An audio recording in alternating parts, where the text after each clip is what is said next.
Hello, ladies and gentlemen, and welcome back to Inside Movies Galore. I'm your host, David Strege, and here I have another review for you of a film from a production company called KC Squared Entertainment. And I guess originally it was distributed by CreativeSpace.com and Commodity Films in 2010, but just recently, David Sterling, because he ended up producing the film, distributed it with his own label behind it, and gave it a really cool cover, and got it on DVD and Blu-ray. And here's the cover. It's just awesome. So this is a science fiction film, and it's directed by Kenny Carpenter.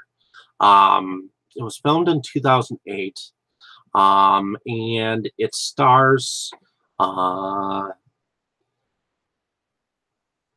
captain and his crew, and it's set sometime in the future.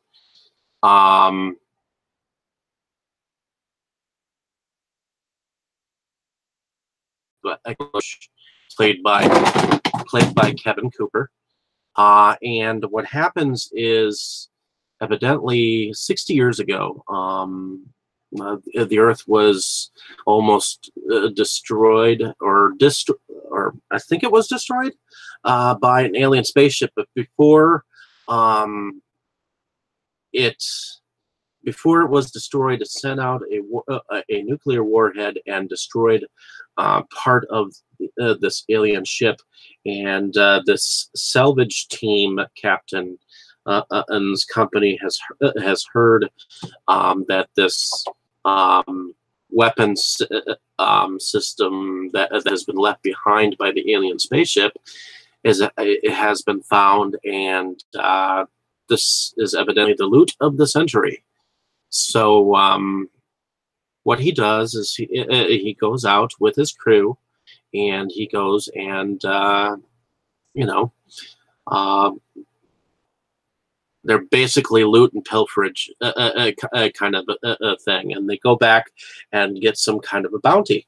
So on board, he's got a tech sergeant, a security guy with a five-man team. He's got an engineer.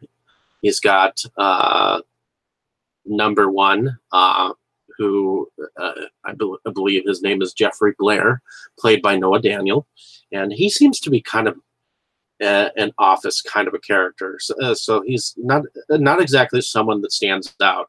The two people that stand out are Azric Richards, who appears to be a silent partner of Captain Paul LaRouge on these missions, and kind of the financier of these missions.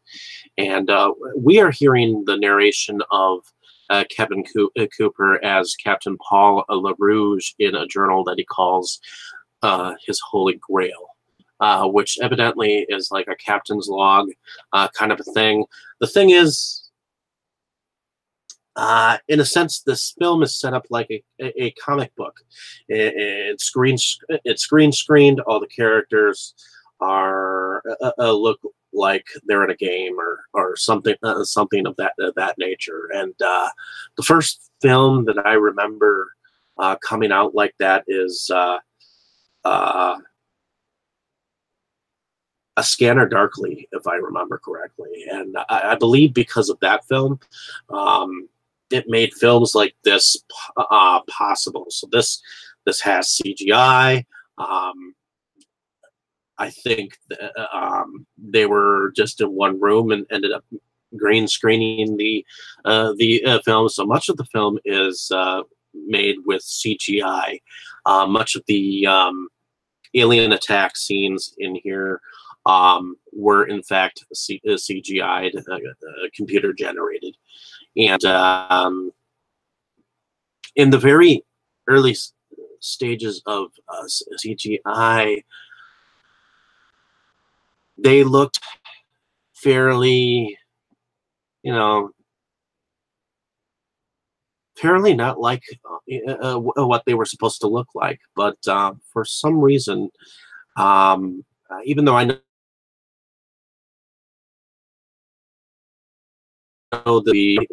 in fact, I know it wouldn't be.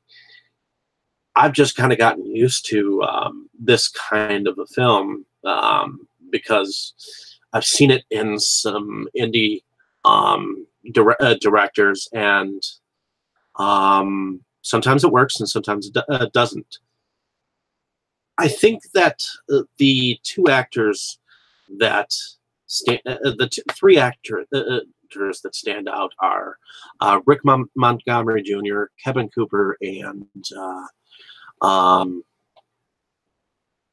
would have to say Tom Ford, who played Leonardo Marr in here, as well as the woman who played Kathy Mayan.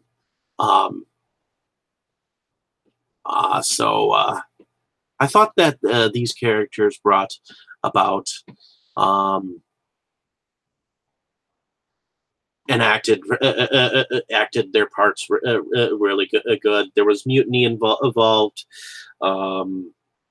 There was kind of a small romance that was going on with one of the characters, and I don't want to say which one, but ultimately, there ended up being an end game with a previous friend of the captain's, and as far as that is concerned, that's all I'm going to say about that. But I thought that there was some humor in this film. I know this is not an Oscar film.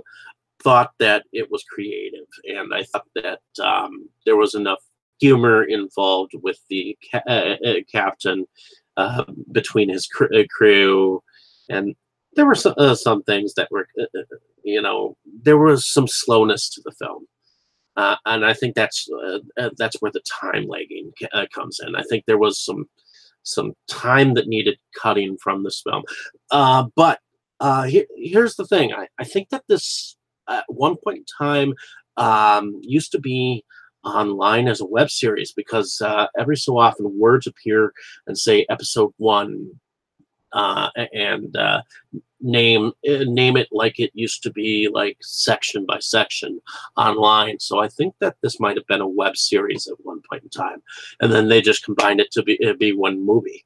So I thought it was a decent attempt. I kind of wish that there might have been more on the romance, making it a little bit more comical. But for a storyline, I thought it was decent for going outside side of the box and using the technology that they had at that point in time. Again, it wasn't the best film, but I thought it was creative. In any case, hopefully you enjoyed my description of this film. Like and subscribe to my page if you have not. I found this film entertaining. I thought it got a cool Blu-ray distribution. So I hope that it finds some love. It definitely doesn't use a whole lot of special effects or whatnot. But for a full, almost totally CGI film, it's not bad. Alrighty, so thank you for listening. Have a great day, evening, or morning, wherever you are. I appreciate your time listening here on the page, and I'll definitely have some more cool stuff being reviewed on this channel. So stay tuned.